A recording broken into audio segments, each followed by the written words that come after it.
Bonjour et bienvenue sur le podcast Explore Japon. Le podcast qui explore le Japon sous toutes ses coutures. Des conseils voyage, de la culture ou bien de la vie de tous les jours en passant aussi par l'apprentissage du japonais. Partons ensemble pour ce magnifique pays qu'est le Japon. Bonjour à tous, je suis NJ et bienvenue sur mon nouveau podcast où vous l'avez compris, on va parler ensemble du Japon et du Japon donc sous toutes ses coutures. Mais une petite présentation s'impose, je pense. Moi, c'est NJ, j'ai 38 ans et je vis actuellement et temporairement en Écosse, dans la charmante ville d'Édimbourg. Mon premier contact avec le Japon fut comme beaucoup de gens de mon âge par le Club Dorothée et tous les animés qu'on avait constamment à la télé.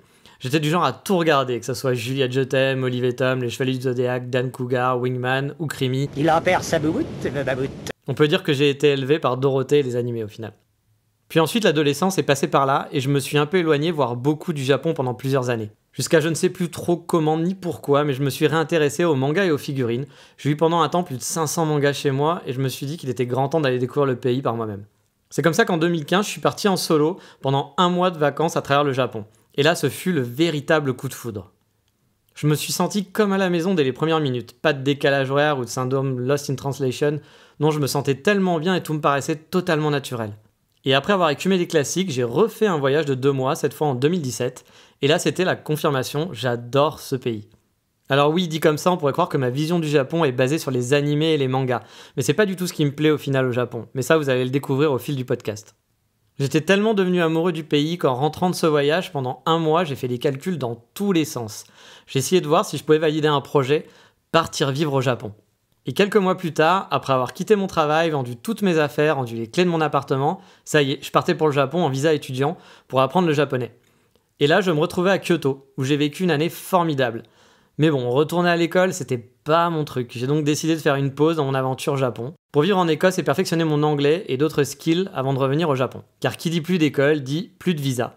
Donc actuellement, je suis encore en Écosse, mais en novembre, je retourne vivre là-bas pour au moins 6 mois, et après, on verra ce que nous réserve la suite de cette histoire d'amour. Alors pourquoi ce podcast, vous allez me dire ? Eh bien j'ai commencé à podcaster sur le thème du digital nomade il y a peu de temps. Le nom de notre podcast, pour ceux que ça intéresse, c'est Kitsune Dandy, Digital Nomade et Japon. Il est disponible sur Apple Podcast et toutes les plateformes si ça vous intéresse. Et avec ce podcast, j'ai envie de partager mon expérience sur le Japon avec vous.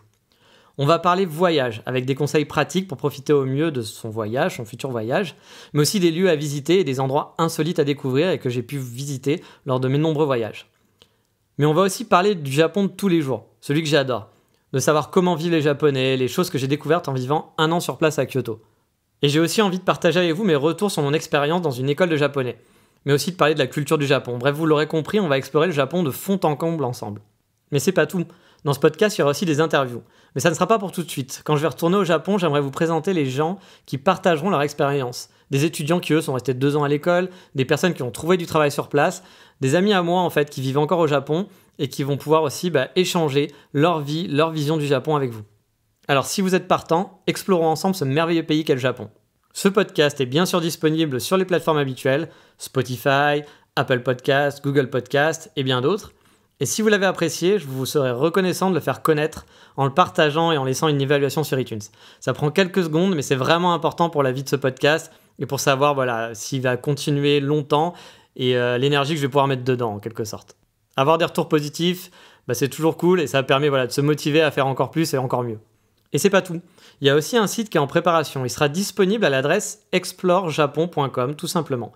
Vous y trouverez les épisodes, bien entendu, et du contenu bonus. Sachant qu'on va aborder des sujets assez variés, de façon assez aléatoire aussi pendant ce podcast, les épisodes ne vont pas se suivre, vous trouverez sur le site des fiches d'écoute par catégorie. Si par exemple vous voulez faire un focus sur les épisodes parlant de l'école en japonais, ou faire un focus uniquement sur les épisodes qui parlent voyage, vous pourrez les retrouver beaucoup plus facilement sur le site.